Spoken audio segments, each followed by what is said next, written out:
The purpose of tonight's meeting was that there were allegations of improprieties with a certain police officer. Through the investigation that went on this afternoon, the board decided to terminate upon that investigation. What was the name of the officer? The officer's name was Scott Hagerman. All right, thank you so much, ma'am. Okay.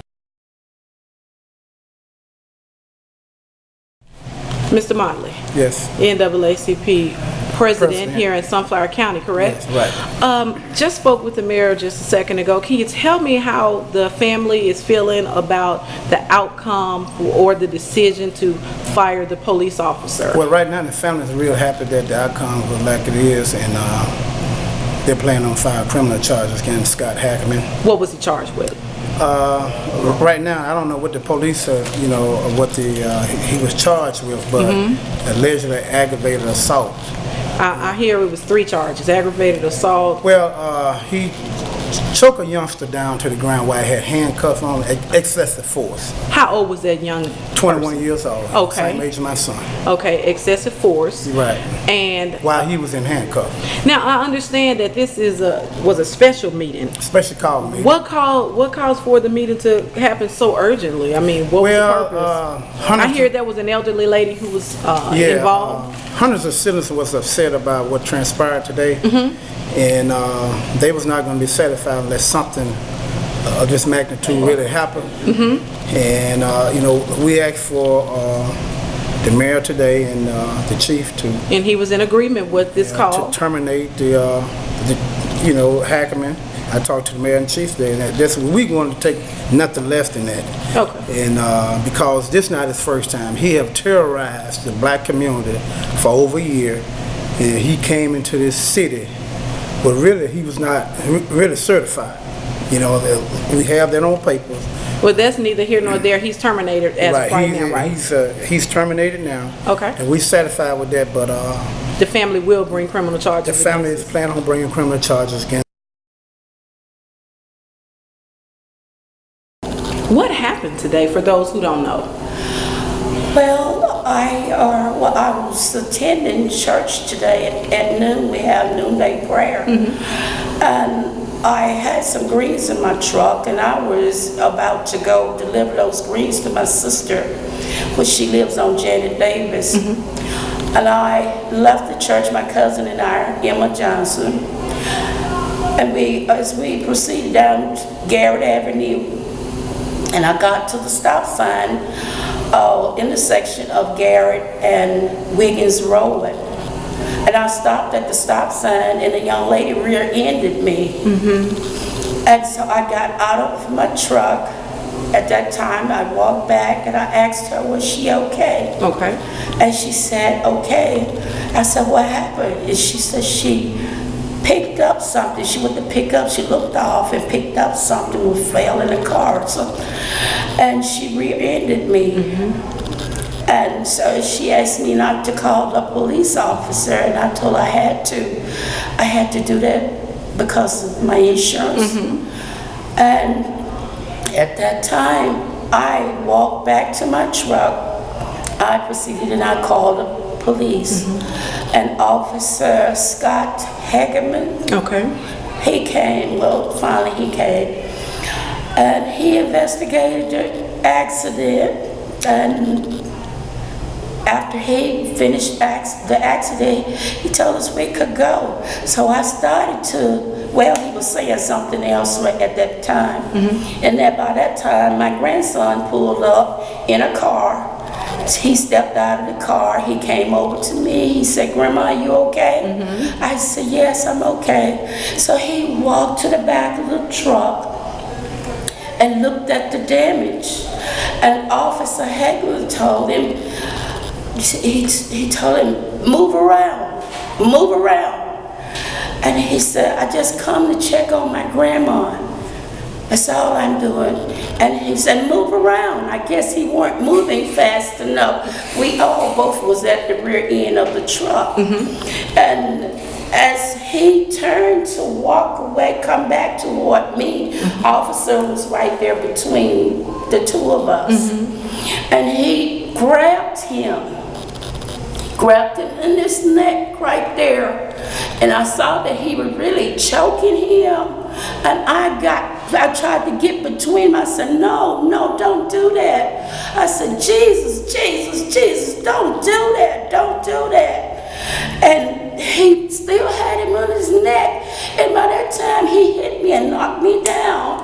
I fell down beside the truck, my head on my left side, bumped my head on the tire. I didn't hit the pavement, I hit the tire.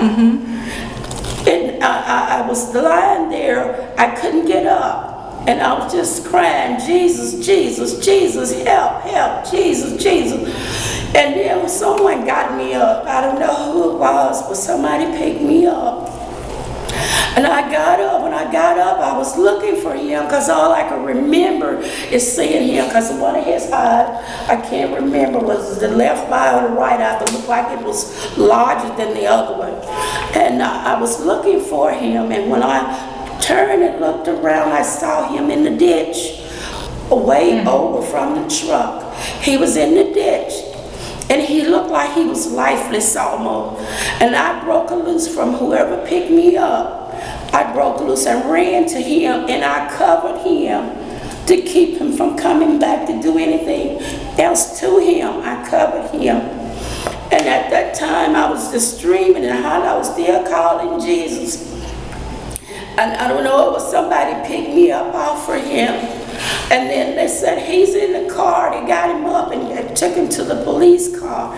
So I ran to the car to see how he was because he looked like he was breathing when I covered him. He was barely breathing.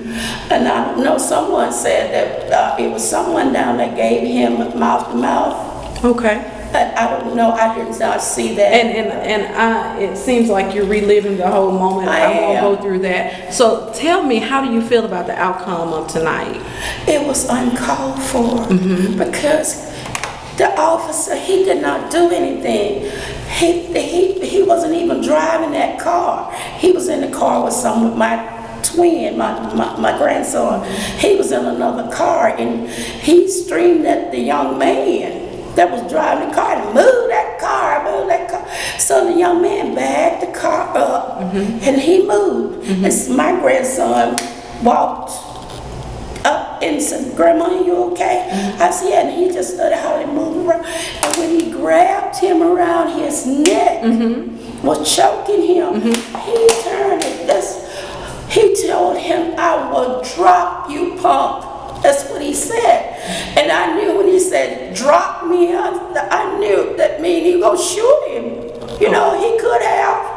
I mean, when he said, "Drop," I will drop you, punk. And he had him jammed up against the truck. So let me ask you, are you satisfied with the board, the mayor and board's decision on what they made, the decision that they came to tonight in this emergency meeting?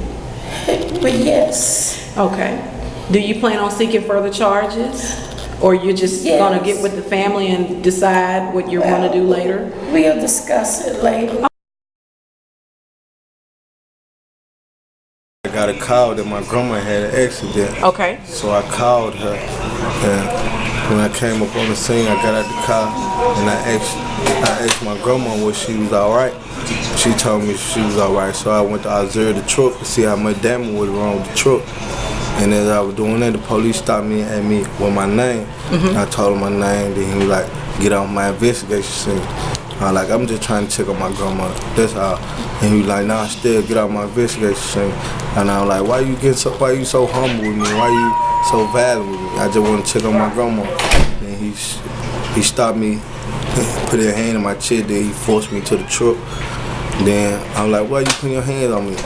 Then when he put his hand around my neck, started choking me. So I yanked my neck back because I couldn't breathe. And then when he pulled out the blackjack stick, chasing me with it, so I was just bagging back, took a couple steps back. And then when he charged me and grabbed me, threw me to the ground. And you never swung at him or tried to beat him up or retaliate against him during that time? I ain't never did no harm or nothing to him. He just asked me, he was steady telling me, since you want to be on my investigation, you put your hands behind your back.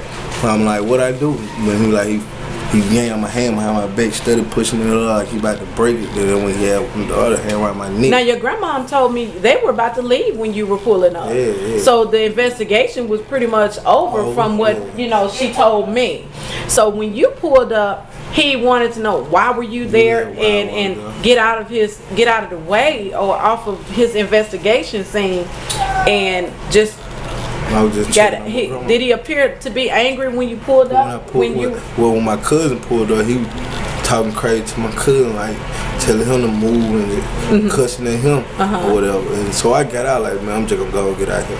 So I got out. And then when he got physical with me, like, who I am. Did you ever curse him back? And the reason you got out was so you didn't want an altercation between your cousin who was a driver. Yeah, so when you got out, he seemed like he was getting violent. With aggressive words. Like, have you ever had a problem with this officer before? I don't even know. I ain't never had no problem. Okay. Thank you so much for your interview.